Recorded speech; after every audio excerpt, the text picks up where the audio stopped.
देखिए हमारे देश के इतिहास को तत्कालीन वामपंथी विचारधारा वाले और अंग्रेज़ों के चाटुकार और मुग़लों के चाटुकार ने इस प्रकार लिखा कि उसमें भारत का गौरवशाली इतिहास नहीं बताया गया है। कई स्थानों पर शिवाजी महाराज को भगोड़ा कहा, कई स्थान पर गुरु गोविंद सिंह जी को भगोड़ा कहा, कई स्थान पर महाराणा प्रताप के बारे में अच्छी टिप्पणी दी है।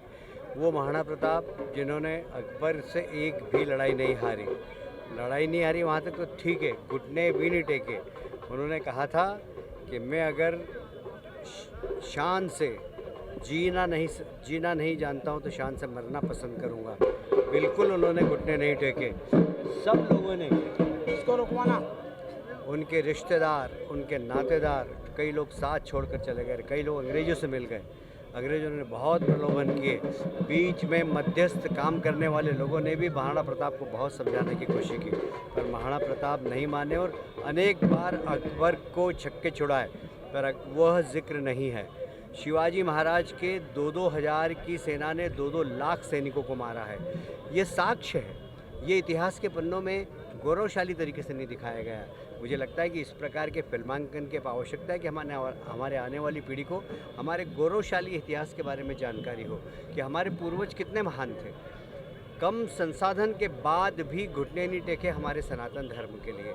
ये हमारे गौरवशाली इतिहास की विशेषता है और इसलिए मुझे लगता है कि ये जो छावा फिल्म हम देखने जा रहे हैं, हमारे कार्यकर्ताओं को भी इससे सीख मिलेगी और समाज में भी एक संदेश जाएगा कि हम इस प्रकार छावा फिल्म के माध्यम से ग्रेट संभाजी महाराज को, जो कि इतिहास के पन्नों में उनका बहुत गलत चित्रण किया गया था, उनकी महानता दिखाएं। चर्चाओं में है क्योंकि उस दिन जुम्मा का दिन है और रमज़ान भी चल रहे हैं। कह रहे हैं कि जिनको रंग से परहेज है वो घर में ही रहे, तमाम बातें आ रही हैं। देखिए, मुस्लिम भाइयों को बड़ा दिल रखना चाहिए। जुम्मे की नमाज हर शुक्रवार को आती है, होली तो हर साल में एक बार आती है और इसलिए हमारे साथ होली मनाएं, वो भी होली का मजा लें।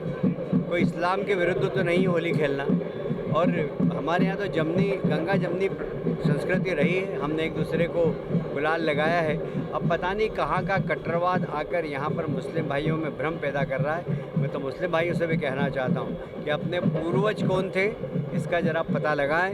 आपके पूर्वजों ने वृंदावन में कृष्ण के साथ होली खेली है, इस बात को ध्यान में रखें। अबू आजमी का लगातार विरोध हो रहा है, जिस तरह का बयान सामने आया था, अबू आजमी का बयान का विरोध हो रहा है। अबू आजमी पागल है और मैं ये कह सकता हूँ कि उसे वर्तमान समाज में कितना जागृत समाज हो गया, उसके बीच में इस प्रकार की बेहूदी बात करना ये बहुत ही गलत है। उनको तो इतने ऐसी सज़ा देना चाहिए। मैं मुख्यमंत्री जी से पर्सनल कहूँगा कि इस प्रकार के बयानबाजी कोई दूसरा व्यक्ति नहीं करे। दिल्ली से टीम आई थी, आप लोगों को बताया भी है, क्या क्या चर्चाएं हुई है उस पर?